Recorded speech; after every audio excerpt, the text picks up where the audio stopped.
Subscribe कीजिए समर्थ class channel को और बेल आइकन दबाइए टेस्ट एजुकेशनल वीडियो सबसे पहले देखने के लिए।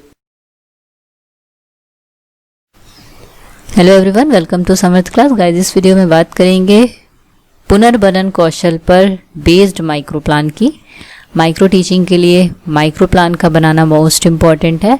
तो किस तरीके से प्लान बनाया जाता है, आइए समझते हैं। सबसे पहले ये जो स्किल आज हम डिस्कस करेंगे वो है पुनर्बलन, या इसको रिइंफोर्समेंट स्किल भी कहते हैं।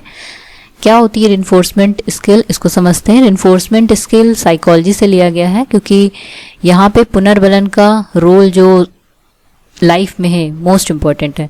क्योंकि चाहे वो डेली लाइफ हो या फिर आपकी टीचिंग लर्निंग प्रोसेस के दौरान हो, दोनों में पुनर्बलन की ज़रूरत बहुत ज़्यादा होती है। रिइंफोर्समेंट देना और रिइंफोर्समेंट मिलना दोनों ही इम्पॉर्टेंट है। जब कोई काम आप अच्छा करते हैं और उसके लिए अगर आपकी कोई तारीफ कर देता है तो आप उस चीज़ को और अच्छा करने की कोशिश करते हैं। अब ये पुनर्बलन जो है ये भी दो टाइप के होते हैं, एक ऐसा जो पॉजिटिव वे में हो और दूसरा नेगेटिव वे में। जब आप कोई गलत काम करते हैं तो उसके लिए आपको थोड़ी डांट भी मिलती है और उसको समझाया भी जाता है कि किस तरीके से आप उस चीज़ को अच्छा कर सकते हैं। तो ये नेगेटिव तो है, लेकिन पॉजिटिव वे में जब हम समझाते हैं तो वो पॉजिटिव में ले लिया जाता है। पॉजिटिव वे में जब आप बहुत अच्छा काम कर रहे हैं और आपको वेरी गुड बोल दिया जाए तो ये पॉजिटिव रिइंफोर्समेंट में आ जाएगा। तो आइए समझते हैं कंपोनेंट इसके क्या होते हैं और किस तरीके से प्लान बनाना है आपको। तो यहाँ पे सबसे पहले ब्लैक बोर्ड एंट्रीज करनी होती हैं। तो यहाँ पे ब्लैक बोर्ड एंट्रीज में आपको 3 पार्ट में ब्लैक बोर्ड को डिवाइड करना है। लेफ्ट साइड में आपको डेट और क्लास लिखना है, बीच में आपको सब्जेक्ट और सब सब्जेक्ट टॉपिक, राइट साइड में आपको पीरियड, ड्यूरेशन और टीचिंग एंड रीटीचिंग के लिए जो नंबर्स होंगे यहाँ पे ये लिखना है।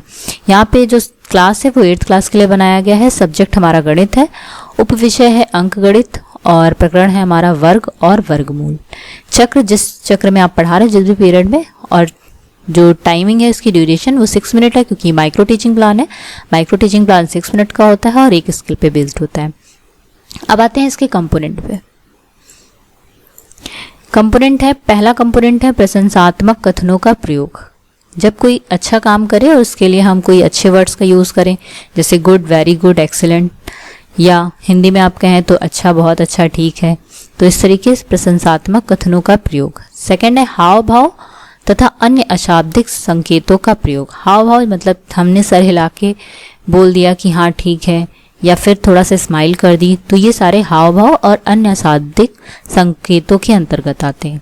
थर्ड हमारा है छात्रों के विचारों एवं भावों से अपनी सहमति प्रकट करना। जब किसी ने आंसर किया स्टूडेंट ने और फिर हमने उसको बोला हाँ ठीक है, तो ये हमने उसकी सहमति प्रकट कर दी। तो एक तरह से ये भी आप बच्चों को रिइंफोर्स कर रहे हैं, क्योंकि टीचिंग लर्निंग प्रोसेस में रिइंफोर्समेंट का बहुत बड़ा रोल है।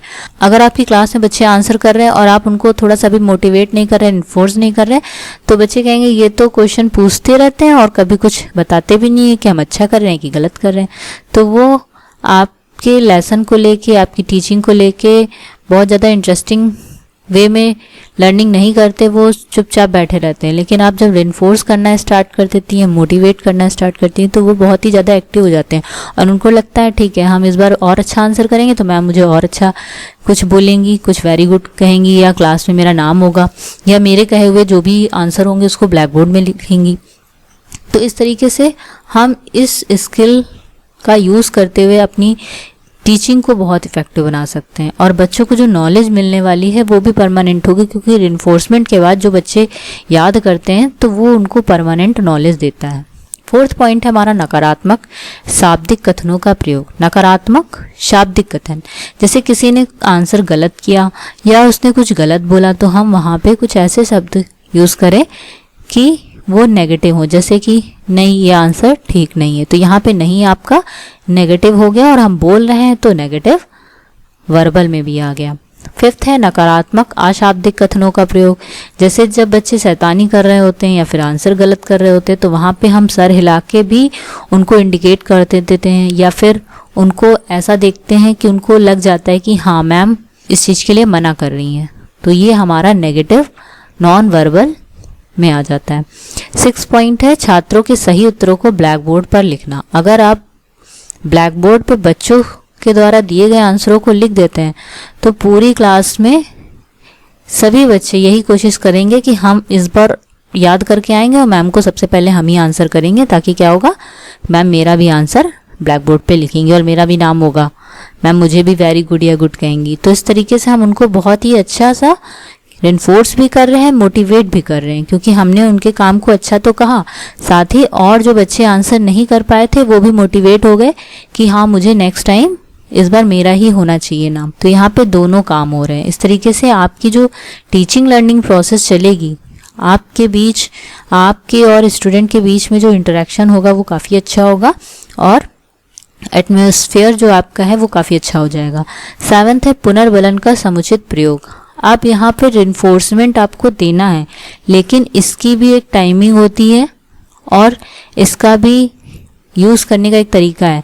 ये नहीं कि आप हर बात पे रिइंफोर्स कर दो, हर बात पे रिइंफोर्समेंट के बाद मोटिवेट करना स्टार्ट कर दो कि हाँ तुमने ये काम किया बहुत अच्छा, हर बात पे बहुत बढ़िया। तो ये सब चीज़ें नहीं करनी है। जहाँ पे ज़रूरत होगी हम तभी ऐसे वर्ड्स का यूज़ करेंगे, हर समय ये सारे वर्ड्स का यूज़ नहीं करेंगे, वरना बच्चों को लगेगा ये तो ऐसे ही बोलती रहती है और उनको आइडिया भी नहीं होगा कि किस बात के लिए अच्छा है और किस बात के लिए बुरा, क्योंकि आप तो हर समय यही यूज़ कर रही होंगी, गुड या वेरी गुड, या अगर बहुत नेगेटिव वे में बोल रही होंगी तो नहीं नहीं का यूज़ कर रही होंगी। तो इस तरीके से रिइंफोर्समेंट का यूज़ करना भी एक टीचर को बहुत अच्छे से आना चाहिए। छात्रों के सुझाव का समर्थन, ये 8th कंपोनेंट है। अगर बच्चे कुछ बताते हैं और उनको हम को ठीक लगता है तो अगर हम उनको भी अपने ही टीचिंग में शामिल कर लेते हैं तो वो सुझावों का समर्थन के अंतर्गत आ जाता है। इस तरीके से आपने देखा टीचिंग लर्निंग प्रोसेस में ये सारे कंपोनेंट का यूज़ करना बहुत ईजी है और एक टीचर को टीचिंग लर्निंग प्रोसेस में रिइंफोर्समेंट का यूज़ करना भी मोस्ट इम्पॉर्टेंट है और इसी वजह से माइक्रो टीचिंग के थ्रू ये स्किल को डेवलप किया जाता है। अब आते हैं हम प्रेजेंटेशन पे। प्रेजेंटेशन में आपको 4 कॉलम बनाने हैं। फर्स्ट कॉलम में आपका सीरियल नंबर रहेगा, सेकेंड में आपका पीपल टीचर एक्टिविटी, थर्ड में स्टूडेंट एक्टिविटी और फोर्थ में कंपोनेंट। जो भी यूज़ किए जाएंगे कंपोनेंट उसको हम यहाँ पे लिखेंगे। तो यहाँ पे हमारा फर्स्ट क्वेश्चन है कि हमने ब्लैक बोर्ड पे लिखा है 1 2 3, ये क्या है। बच्चों से पूछा ये क्या है, तो बच्चों ने बताया ये एक प्राकृतिक संख्याएं हैं। तो हमने कहा ठीक है।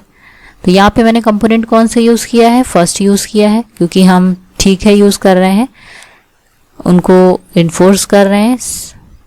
साथ ही सेकंड, हाव भाव द्वारा भी हम शाब्दिक अशाब्दिक संकेतों का प्रयोग कर रहे हैं। छात्रों के विचारों और भाव को भी अपनी सहमति प्रकट कर रहे हैं और साथ ही जहाँ पे पुनर्बलन का समुचित प्रयोग था वो भी कर रहे हैं। तो यहाँ पे 1 2 3 7 कंपोनेंट यूज़ हो गए हैं। सेकंड क्वेश्चन था, हमने पूछा है बच्चों से संख्या 2 को 2 से गुणा करने पर क्या प्राप्त होता है। तो बच्चों ने बताया 2 को 2 से गुणा करने पर 4 प्राप्त होगा। तो हमने बोला ठीक है, अच्छा है। तो यहाँ पे भी 1 2 3 7 कंपोनेंट यूज हुए हैं। थर्ड हमारा क्वेश्चन है गुणा करने पर प्राप्त संख्या को क्या कहते हैं। तो बच्चों ने बताया गुणा करने से प्राप्त संख्या जो मिलती है उसको हम गुणनफल कहते हैं। तो मैंने कहा बहुत अच्छा, वेरी गुड। तो यहाँ पे 1 3 और 7 कंपोनेंट का यूज हुआ है। फोर्थ क्वेश्चन है दो समान संख्याओं के गुणनफल से प्राप्त संख्या को क्या कहते हैं। बच्चों ने आंसर किया, क्योंकि यहाँ पे इंस्ट्रक्शन हम पहले दे चुके होंगे कि जो भी क्वेश्चन करेंगे हम उसका आपको आंसर फुल सेंटेंस में देना है और जिसको भी आंसर आता होगा वो हैंड रेस करेगा, एक साथ कोई नहीं बोलेगा। तो इस तरीके से आपको आंसर जो मिलेगा वो कंप्लीट आंसर मिलेगा। तो यहाँ पे आंसर बच्चों ने बताया कि दो समान संख्याओं के गुणनफल से प्राप्त संख्या को उस संख्या का वर्ग कहते हैं। तो यहाँ पे आपका कंपोनेंट 1 2 3 7 यूज हुए हैं। फिफ्थ क्वेश्चन है 5 का वर्ग बताइए। तो बच्चों ने बताया 5 का वर्ग 25 होता है। यहाँ पे आपने 2 3 6 और 7 सारे कंपोनेंट यूज किए हैं। 6 क्वेश्चन है 25 का वर्गमूल क्या होगा। तो बच्चों ने बताया 25 का जो वर्गमूल होगा वो 5 होगा। तो मैंने कहा शाबाश, वेल डन। तो सही उत्तर को मैंने ब्लैक बोर्ड पर भी लिख दिया है। इस तरीके से यहाँ पे 1 2 3 7 और 6 कंपोनेंट का यूज हो चुका है। नेक्स्ट है ऑब्जर्वेशन टेबल। ऑब्जर्वेशन टेबल में भी आपको 4 कॉलम बनाने हैं, serial number, component, tally marks and rating scale. जितने भी कंपोनेंट थे आपको सीरियलाइज करके लिख लेना है। रेटिंग स्केल में 1 to 6 नंबर को लिखना है और यहाँ पे जो भी आपको रेटिंग मिलेगी उस रेटिंग के अकॉर्डिंग टैली मार्क्स में हमें लाइन ड्रॉ करनी होगी। जैसे 6 अगर रेटिंग है तो 6 के लिए आप 4 लाइन ड्रॉ करके 5th से कट कर देंगे और 6 के लिए 1 लाइन ड्रॉ कर देंगे। इसी तरह अगर 4 मार्क्स हैं तो 4 के लिए आपको 4 लाइन ड्रॉ करनी है, 3 है तो 3 लाइन ड्रॉ करनी है। इस तरीके से आपको रेटिंग स्केल के थ्रू टैली मार्क्स में लाइन ड्रॉ करनी होती है। नेक्स्ट आपका आता है सुझाव और समालोचना। तो यहाँ पे जो भी टीचिंग हो रही होगी उस टाइम पे ऑब्जर्वर जो भी उसने ऑब्जर्व किया होगा, जो भी अच्छा उसको लगा होगा, जो चीज़ें नहीं ठीक लगी होंगी, जो भी उसको सुझाव देना होगा, तो वहाँ पे ये पॉइंट लिखे जाएंगे। तो यहाँ पे पहला पॉइंट था कि नकारात्मक शाब्दिक कथनों का प्रयोग नहीं किया है, क्योंकि ये मोस्ट इंपॉर्टेंट है कि आपको नेगेटिव वे में कोई भी वर्ड्स का यूज़ नहीं करना है। आपको जो कुछ भी बोलना है पॉजिटिव वे में बोलिए, बच्चों को डिस्करेज नहीं करना है, क्योंकि अगर आपने नेगेटिव यूज़ किया तो बच्चे नेक्स्ट टाइम पे आंसर ही नहीं करेंगे, उनको बुरा लग जाएगा। सेकंड है पॉजिटिव वे में, और जो भी पुनर्बलन जो रिइंफोर्समेंट दिया है उसका समुचित प्रयोग किया गया है। तो ये एक टीचिंग में मोस्ट इम्पॉर्टेंट है। तो इस तरीके से टीचिंग लर्निंग प्रोसेस में रिइंफोर्समेंट स्किल का बहुत बड़ा यूज़ है, और इस स्किल को यूज़ करना और इस स्किल को डेवलप करना पीपल टीचर के लिए इम्पॉर्टेंट है। तो आई होप आपको अच्छा लगा होगा, वीडियो आपको समझ में आया होगा। अगर आपको वीडियो अच्छी लगी हो तो इसे लाइक कीजिए, शेयर कीजिए, चैनल को सब्सक्राइब कीजिए। Thank you so much.